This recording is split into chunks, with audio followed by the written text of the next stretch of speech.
Hello and good morning everyone. मेरा नाम है अजय जागलान। इजी इकोनॉमिक्स में आप सभी का एक बार फिर से स्वागत करता हूं। आइए बच्चों, स्टार्ट करते हैं हम लोग अपना आज का नेक्स्ट सेशन नंबर 5, जिसका नाम है बैरियर्स टू इफेक्टिव कम्युनिकेशन। देखो बच्चों, आप सभी को पता है हम एक ऑर्गेनाइजेशनल पॉइंट ऑफ व्यू से इस कम्युनिकेशन जो स्किल्स है हमारी उसको सीख रहे हैं कि किसी भी बिजनेस पॉइंट को इम्प्रूव करने के लिए, ठीक है, किसी भी बिजनेस ऑर्गेनाइजेशन को इम्प्रूव करने के लिए कम्युनिकेशन या फिर जिसको हम बातचीत कहते हैं वो एक सबसे इम्पोर्टेंट तरीका है। ठीक है, आप सभी मानते हैं अगर आप कहीं पर अपने रिलेशंस को सुधारना चाहते हैं तो उसका सिर्फ एक ही जरिया है, वो है बातचीत। ठीक है, अगर दो बंदों के बीच में लड़ाई है तो वो बातचीत के जरिए से सुलझा सकते हैं। अगर दो लोगों को अपनी इंफॉर्मेशन शेयर करनी है, कुछ मैसेज शेयर करना है, तो इन्फॉर्मेशन के थ्रू ही वो उसको सुधार सकते हैं, कोई मैसेज कन्वे करके, या फिर हम उसको अगर सिंपल लैंग्वेज में कहें तो कम्युनिकेशन की हेल्प से ही उसको सुधारा जा सकता है।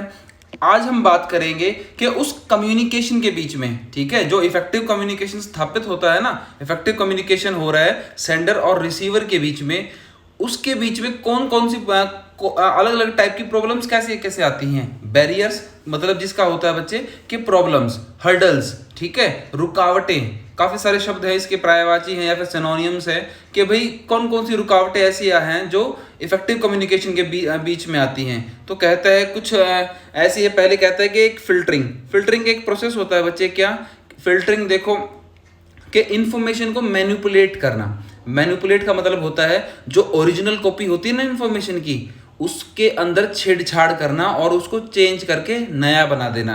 जैसे मैं आपको बताना चाहूँ एक सिंपल, आज के एक मॉडर्न युग के हिसाब से आपको एग्जांपल दूं, वीडियो की एडिटिंग। एक ओरिजिनल वीडियो होती है, उसमें वीडियो को एडिट करके कुछ और उसमें चेंज कर दिया जाता है, जिसको कहा जाता है मैनिपुलेशन। ठीक है बच्चे, आप लोग क्या करते हैं, जैसे आप लोगों ने चाय बनाई, ठीक है, आप छलनी की हेल्प से चाय को छानते हैं, तो आप मतलब क्या कर रहे हैं, आप फिल्टर कर रहे हैं। क्या कर रहे हैं बच्चे? फिल्टर कर रहे हैं। मतलब उस ओरिजिनल चाय में और जो आपके कप में, ग्लास में जो चाय आई है उसमें कुछ ना कुछ चेंज है, कुछ मिसप्लेस है उसके अंदर। ठीक है, ओरिजिनल चाय में चाय पत्ती थी साथ में वहां पे, लेकिन जो ग्लास में चाय आई वहां पर चाय पत्ती उसके अंदर है नहीं, मतलब बीच में कुछ ना कुछ छेड़छाड़ हुई। ठीक है, इस प्रोसेस को हम लोग कहते हैं फिल्ट्रेशन कहते हैं। ठीक है, फिल्टरिंग भी कहते हैं। यहाँ पर क्या होता है, जब भी इंफॉर्मेशन एक सेंडर से रिसीवर तक जाती है तो बीच में कोई फिल्टर कर देता है, कोई उसको छेड़छाड़ कर देता है, मैनिपुलेट कर देता है। ठीक है, जैसे मैंने आपको कोई इन्फॉर्मेशन देनी थी, मैंने किसी बच्चे को बता दी, ठीक है, बच्चे ऐसे ऐसे बता देना, उसने बीच में इंफॉर्मेशन को चेंज कर दिया, फिल्टर कर दिया और आप तक कोई नया मैसेज पहुंचा दिया, आपको इंफॉर्मेशन चेंज करके पहुंचा दी। ठीक है, ये था फिल्टरिंग प्रोसेस। आगे है हमारे पास कि भाई सिलेक्टिव परसेप्शन, के person perceives information on the basis of his needs, values, experience and background. कहता है कि भाई जो भी इंसान, जिसको भी इंफॉर्मेशन की ज़रूरत होती है ना, जो भी कम्युनिकेशन करता है, तो सब अपनी ज़रूरतों के हिसाब से, अपनी वैल्यूज़ के हिसाब से, अपने एक्सपीरियंस के हिसाब से, अपने बैकग्राउंड देख के उस अकॉर्डिंग कम्युनिकेशन करते हैं। ठीक है, नेक्स्ट पॉइंट में कहता है डिफेंसिवनेस। कहता है people intentionally attempt to block communication when they feel that the other person is threatening their self image and prestige. कहता है कई बार लोग जानबूझ के किसी कम्युनिकेशन को इंटरप्ट करने की कोशिश करते हैं, क्योंकि उनको ऐसा लगता है कि उनके, अगर वो इंटरप्ट ना करते तो उनकी जो पर्सनैलिटी है या उनकी इमेज है उसको खतरा हो सकता है। फॉर एग्जांपल मैं आपको बताना चाहूँ, जैसे टीचर क्लास में स्टूडेंट्स को पढ़ाता है तो कुछ शरारती बच्चे ऐसे होते हैं कि वो क्लास को डिस्टर्ब करने की कोशिश करते हैं। मतलब जो टीचर और स्टूडेंट के बीच में कम्युनिकेशन हो रहा है ना, उसको इंटरप्ट करने की कोशिश करते हैं। जो उनके द्वारा नॉइस वहाँ पर क्रिएट की जा रही है बच्चे, उसको हम लोग कहते हैं वो एक बैरियर के तौर पे काम करती है, एक बैरियर के रूप में काम करती है। ठीक है, जो लास्ट बैरियर एक तरीके का हो सकता है हमारे पास लैंग्वेज बैरियर। देखो बहुत सिंपल सी चीज़ है, ज़रूरी नहीं कि हर इंसान सारी लैंग्वेजेस को समझे।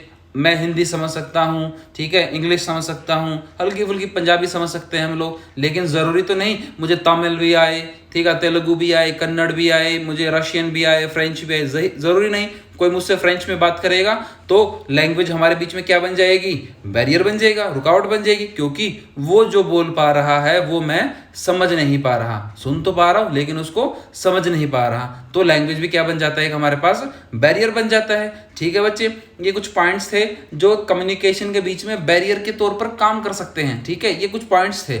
असल जो एक्चुअल बैरियर्स होंगे वो आपको मैं सिखाता हूँ। यहाँ पर आगे कहता है कि भाई barrier to communication can be further classified as, जो एक्चुअल बैरियर्स है ना उनको हम 3 क्लासिफिकेशन में पढ़ते हैं। पहला होता है ह्यूमन और पर्सनल बैरियर्स, दूसरे होते हैं सिमेंटिक बैरियर्स और तीसरे होते हैं टेक्निकल बैरियर्स। तीनों की क्लासिफिकेशन अलग अलग है। मतलब जो बैरियर्स है, रुकावट है, उनकी हमने क्लासिफिकेशन कर दी है। पहली क्लासिफिकेशन में ह्यूमन और पर्सनल बैरियर्स के पर्सनल इमोशंस, किसी के खुद के विचार, उसके इमोशंस, कोई सैड मूवीज को देख के रोने लग जाता है, ठीक है, कोई ज़्यादा खुश हो जाता है, मतलब सबके अलग अलग इमोशंस है बच्चे, ठीक। वो कोई किसी चीज़ को देख के उनके इमोशंस चेंज हो जाते हैं, फीलिंग इमोशन एक तरीके का बैरियर तरीके का काम करते हैं वो, ठीक है। बायसनेस, जो बायसेस होता है मतलब भेदभाव वाली नीति। फोर्थ होता है परसेप्चुअल वेरिएशंस, कि इंसान सिचुएशन के हिसाब से बदलता रहता है, वो भी एक बैरियर के तौर पे काम करते हैं। फॉर एग्जांपल आपने कहा आज कि इस ऐसा काम करना ये तो पाप होता है, लेकिन कल आप वही काम खुद कर रहे हैं, तो मतलब आपने जो इन्फॉर्मेशन दी थी उसके बीच में कहीं ना कहीं बैरियर अराइज हुआ है। पास कंपिटेंसेस, मतलब किसी काम को करने की एबिलिटी, वर्क टू डू, ठीक है, हम किसी काम को पूरा करने की क्षमता। अब मेरे अंदर ऐसी कैपेबिलिटी नहीं है कि मैं इस काम को पूरा कर पाऊं। फॉर एग्जांपल जैसे आप बच्चे हैं, आपको बोल दिया जाए कि आप अभी एवरेस्ट पे चढ़ जाओ, आपके अंदर वो एबिलिटी नहीं है बच्चे, क्योंकि आप उस अकॉर्डिंग ट्रेन नहीं हो, तो आपके बीच में, आपके और आपके गोल के बीच में कहीं ना कहीं बैरियर अराइज होगा। नेक्स्ट है हमारे पास सेंसुअल एबिलिटीज, मतलब ऐसी एबिलिटीज जो आपके सेंस के अकॉर्डिंग हो, ठीक है। सेंस मतलब कि आप किसी चीज को आसानी से समझ सकें, ठीक है।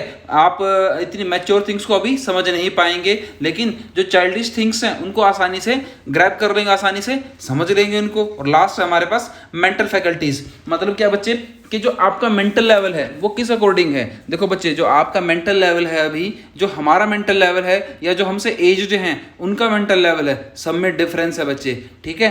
टाइम, एक्सपीरियंस, इन सब के बेसिस पे अगर हम लोग बात करते हैं तो जैसे आप लोग टीनेजर हैं, ठीक है, हम अडल्ट्स हैं, और जो हमसे हैं वो सीनियर सिटीजन्स हैं बच्चे, वो क्या करते हैं, सब अपने मेंटल लेवल के अकॉर्डिंग चीज़ों को समझते हैं, ठीक है। ये हमारे पास कुछ ह्यूमन और पर्सनल बैरियर्स थे।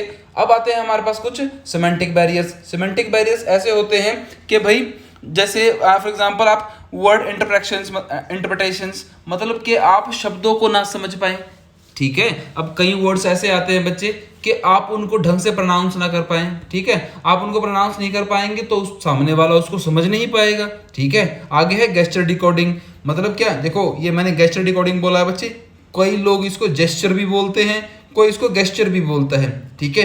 ये अपनी सबकी अपनी सेल्फ प्रोनाउंसिएशन होती है, ठीक है। मैं इसको गेस्चर ही प्रोनाउंस करता हूँ हमेशा। तो गेस्चर डिकोडिंग मतलब बच्चे, गेस्चर डिकोडिंग का मतलब क्या कि जो आपके शरीर के हाव भाव हैं, ठीक है, आप ज़्यादा खुश हैं तो आप चीयर कर रहे हैं, उछल रहे हैं, आप सैड हैं तो आपका फेस डाउन है, ये गेस्चर डिकोडिंग। सामने वाला आपके फेसेस को या आपके शरीर के हाव भाव को देख के समझ जाता है, मैसेज को इंटरप्रेट कर लेता है, ठीक है। आगे है लैंग्वेज ट्रांसलेशंस, कि जो लैंग्वेज होता है वो भी एक तरीके का बैरियर बनता है। आपसे मैंने पहले बात की ना कि ज़रूरी नहीं मुझे हर एक लैंग्वेज समझ में आए कि मैं उसको आसानी से समझ सकूं, ठीक है। लैंग्वेज भी एक बैरियर बनता है। साइन एंड सिंबल्स, साइन और सिंबल्स भी ये सारे बैरियर्स बनते हैं बच्चे, ठीक है। क्यू मीनिंग का मतलब क्या होता है बच्चे, जो आपकी आईब्रोज होती है ना, आपकी आईब्रो होती है, उनसे बहुत सारे मैसेज ट्रांसमिट होते हैं, ठीक है। तो ज़रूरी नहीं कि सामने वाला उनको समझ पाए, या आपने अपने मैसेज को परफेक्टली एनकोड किया है कि सामने वाला उसको डिकोड कर सके। ये कुछ हमारे पास सिमेंटिक बैरियर्स थे। लास्ट हमारे पास कुछ टेक्निकल बैरियर्स हैं। वो टेक्निकल बैरियर्स कौन से हैं? पहला स्पेस एंड ज्योग्राफिकल, कि हमारे बीच में अगर स्पेस है, मैं बैठा हूँ यहाँ पर बच्चे और आप बैठे हैं यहाँ से दूर अमेरिका में, तो हमारे बीच में क्या है, ज्योग्राफिकल बैरियर्स हैं, ठीक है। बहुत सारे देश आएंगे, बहुत सारे बड़े बड़े महासागर आएंगे, हम लोग कम्युनिकेशन कैसे कर पाएंगे? कम्युनिकेशन आसानी से नहीं हो पाएगा, ज्योग्राफिकल बैरियर आएगा हमारे बीच में। डिस्टेंस भी एक उसी टाइप का है कि डिस्टेंस बैरियर है। आप यहाँ पर खड़े हैं, ठीक है, और मैं आपसे 1 किलोमीटर दूर खड़ा हूँ, तो आप मुझे कोई आवाज़ मार के अपना मैसेज पहुँचा सकते हैं बच्चे? नहीं पहुँचा सकते, क्योंकि हमारे बीच में क्या है, डिस्टेंस है, ठीक है। कुछ मैकेनिकल फेलियर से आएंगे, ठीक है, कुछ फिजिकल ऑब्स्ट्रक्शंस भी आएंगी, टेक्नोलॉजिकल मालफंक्शंस भी आएंगे, ठीक है, कॉन्क्रीट ऑब्स्टेकल्स भी आएंगी, टाइम लैग्स भी आएगा, मतलब बच्चे के समय का भी डिफरेंस आएगा, ठीक है। कुछ ऐसे ऑब्स्टेकल्स आएंगे जिनको हम समझ नहीं सकते, ठीक है, कोई मैसेज को चेंज भी कर देगा, कुछ फिजिकल ऑब्स्ट्रक्शंस भी आएंगे हमारे पास। तो ये अलग अलग टाइप के बैरियर्स थे, या फिर इनको मैं ये कह सकता हूँ कि ये बैरियर की क्लासिफिकेशन थी, ठीक है। आपको जर्नल से कुछ मोटे मोटे से 5-6 बैरियर पता होने चाहिए जो कम्युनिकेशन के बीच में अराइज हो सकते हैं, जैसे पर्सनल इमोशन अच्छा है समझने के लिए, वर्ड इंटरप्रिटेशन भी, गेस्चर डिकोडिंग भी, लैंग्वेज भी, साइन सिंबल्स भी, स्पेस ज्योग्राफिकल भी, डिस्टेंस भी, ठीक है। ये सारे मोटे मोटे से बैरियर्स हैं जो हर कम्युनिकेशन चैनल के बीच में, हर कम्युनिकेशन प्रोसेस के बीच में इंटरप्ट करते हैं, ठीक है बच्चे। आगे हम लोग करते हैं कि ऐसे जो बैरियर अराइज होते हैं इनको रिमूव कैसे किया जाए, ठीक है भाई। अब इनको रिमूव भी करना है, क्योंकि अगर ये रिमूव नहीं हो पाएंगे तो हमारा मैसेज जो कम्युनिकेशन है वो फेलियर हो जाएगा, ठीक है, वो कंप्लीट नहीं हो पाएगा। पहले कहता है identify and analyse the barrier. सबसे पहले तो बैरियर को समझो कि बैरियर है वो किस प्रकार का बैरियर है। कोई लैंग्वेज बैरियर है, कोई डिस्टेंस बैरियर है, ठीक है। फिर top management must convince the need of communication. फिर जो टॉप मैनेजमेंट है, जो हमसे सीनियर हैं, उनको ये समझाया जाए कि कम्युनिकेशन को पूरा करना है। क्यों पूरा करना है, क्यों बैरियर को रिमूव करना है? क्योंकि अगर कम्युनिकेशन पूरा नहीं हो पाएगा तो कंपनी, जो ऑर्गेनाइजेशन है, वो अपने जो गोल्स हैं उनको अचीव नहीं कर पाएगी। थर्ड पॉइंट में कहता है emphasise upon the written statement of policies, कि जितनी भी पॉलिसीज बनाई जाती हैं एक ऑर्गेनाइजेशन के अंदर, वहाँ पर जो पॉलिसीज होती है ना बच्चे, ठीक है, जो उनके कानून होते हैं या फिर नीतियाँ होती हैं, उनको लिखित तौर पे होना चाहिए। फोर्थ पॉइंट में कहता है रिकॉग्नाइज दैट कम्युनिकेशन इज 2-वे प्रोसेस, और ये हम लोगों को ये पहले ही चेक कर लेना चाहिए कि कम्युनिकेशन वो एक 2-वे प्रोसेस है। याद रखना, मैं आपको पहली वीडियोस में समझा चुका हूँ कि 1-वे कम्युनिकेशन क्या होता है और 2-वे कम्युनिकेशन क्या होता है। यहाँ पर वीडियो को पॉज करके एक मिनट के लिए उस पॉइंट को समझ लेना कि 1-वे और 2-वे कम्युनिकेशन क्या होता है, ठीक है। आगे कहता है हमारे पास कंसिस्टेंसी या फिर कोहेरेंस, के कोई भी मैसेज होता है बच्चे, अगर वो कंसिस्टेंस है, ठीक है, वो लगातार हो रहा है, तो मैसेज में कोई प्रॉब्लम नहीं आएगी। अगर बीच में मैसेज को छोड़ देते हैं तो वहीं पर टाइम बैरियर आ गया। मतलब क्या, जैसे मैं आपको एक ये चैप्टर समझा रहा हूँ, आज ये सेशन समझा रहा हूँ, आज हाफ तो मैंने आज समझा दिया, 15 महीने या फिर 15 दिन बाद, 20 दिन बाद मैं आपको बाकी चैप्टर समझा रहा हूँ, तो बीच में क्या होगा, आप पुराने वाला हाफ भूल जाएंगे और नए वाला हाफ आपको याद रह जाएगा। टाइम बैरियर आ गया, आप पूरे चैप्टर को आसानी से समझ नहीं पाए, ठीक है। आगे कहता है overcome disadvantages of distance barriers, कि जितने भी डिस्टेंस बैरियर्स के कारण प्रॉब्लम्स आई हैं उनसे भी ओवरकम करना है, उनसे भी बाहर निकलना है, ठीक है, ताकि हम लोग अपने कम्युनिकेशन को पूरा कर सके। Communication is a continuous process, ठीक है, कि आपको बता दूं मैं, कम्युनिकेशन एक लगातार चलने वाला प्रोसेस है, ठीक है। जैसे आप लोग घर पे बात कर रहे हैं, स्कूल में बातचीत कर रहे हैं, हम लोग अप्रैल से स्टार्ट करते हैं पढ़ना और मार्च के एंड तक पढ़ते रहते हैं। ये भी तो एक तरीके का कम्युनिकेशन है बच्चे, जो लगातार चलता रहता है, लगातार पढ़ते रहते हैं। हम एक चैप्टर को, एक यूनिट को, एक बुक को, 2 बुक्स को, पूरा syllabus, half term, mid term, ठीक है, फाइनल टर्म्स, ऐसे समझते रहते हैं। एक लगातार प्रोसेस है चलने वाला, ठीक है। आगे एम्फेथेटिक स्पीकिंग एंड हियरिंग, कि जो हम लोग बोल रहे हैं या आप जो सुन रहे हैं वो बिल्कुल क्लियर होना चाहिए ताकि सामने वाला उसको समझ सके। 9th पॉइंट में कहता है ऑप्टिमम टाइमिंग, कि जो कम्युनिकेशन होता है ना वो इस टाइम के अकॉर्डिंग होना चाहिए कि प्रॉपर, अगर मैसेज जिस अकॉर्डिंग मैसेज है, अगर ज़्यादा इंपॉर्टेंट मैसेज है तो उस पर उतना ही फोकस होना चाहिए। अगर कोई नॉर्मल सा मैसेज है तो थोड़ा टाइम लेना चाहिए। तो मतलब मैसेज या फिर इंफॉर्मेशन के अकॉर्डिंग हमारा टाइम होना चाहिए। ऑप्टिमम का मतलब होता है बच्चे के समय का पूर्णतः इस्तेमाल करना, जितना हमारे पास टाइम है ना उसको पूरा इस्तेमाल करना। आगे है the use of feedback improves the communication process and reduce the chances of major disparities between information और idea received and the one intended, मतलब कि जो फीडबैक मिलता है ना उसकी हेल्प से हम उस कम्युनिकेशन प्रोसेस को भी सुधार सकते हैं। और लास्ट पॉइंट में कहता है कि सेकंड लास्ट पॉइंट में कहता है reception of message may be helpful in conveying the intended thoughts, कि जो थॉट्स हमें मिली हैं, जो विचार हमें मिला है फीडबैक की हेल्प से, जो मैसेज हम लोगों को मिला है उसकी हेल्प से हम कम्युनिकेशन को सुधार सकते हैं और उसको एक नेक्स्ट लेवल तक लेके जा सकते हैं। और लास्ट पॉइंट में कहता है 12th पॉइंट में message should be timed so that they are received when they are needed, कि मैसेज टाइमली होना चाहिए, जब जिस मैसेज की ज़रूरत हो उस टाइम पर वो ट्रांसमिट होना चाहिए। ये नहीं है मुझे ज़रूरत तो आज है मैसेज की, किसी भी मैसेज की, इन्फॉर्मेशन की, और मुझे वो 2 साल बाद मिल रही है। 2 साल बाद मेरे लिए उस इन्फॉर्मेशन की क्या ज़रूरत, कोई ज़रूरत नहीं। मतलब टाइम भी बहुत ज़्यादा मैटर करता है। तो बच्चे ये कुछ हमारे पास पॉइंट्स है जिनकी हेल्प से हम कम्युनिकेशन बैरियर्स को रिमूव कर सकते हैं और अपनी कम्युनिकेशन को अच्छे से एस्टेब्लिश कर सकते हैं। ठीक है, हमारे पास कुछ क्वेश्चंस भी हैं इसके, आप कर लेना।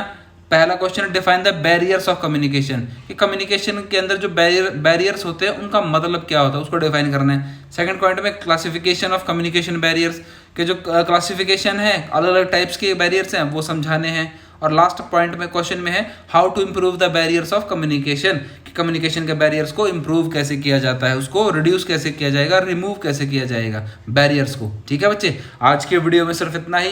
आशा करता हूँ आपको पूरा सेशन क्लियर हुआ होगा, और चैनल को सब्सक्राइब करना बिल्कुल ना भूलें बच्चे, और वीडियो पर लाइक शेयर कमेंट ज़रूर करें। ठीक है, thanks for listening, have a great day.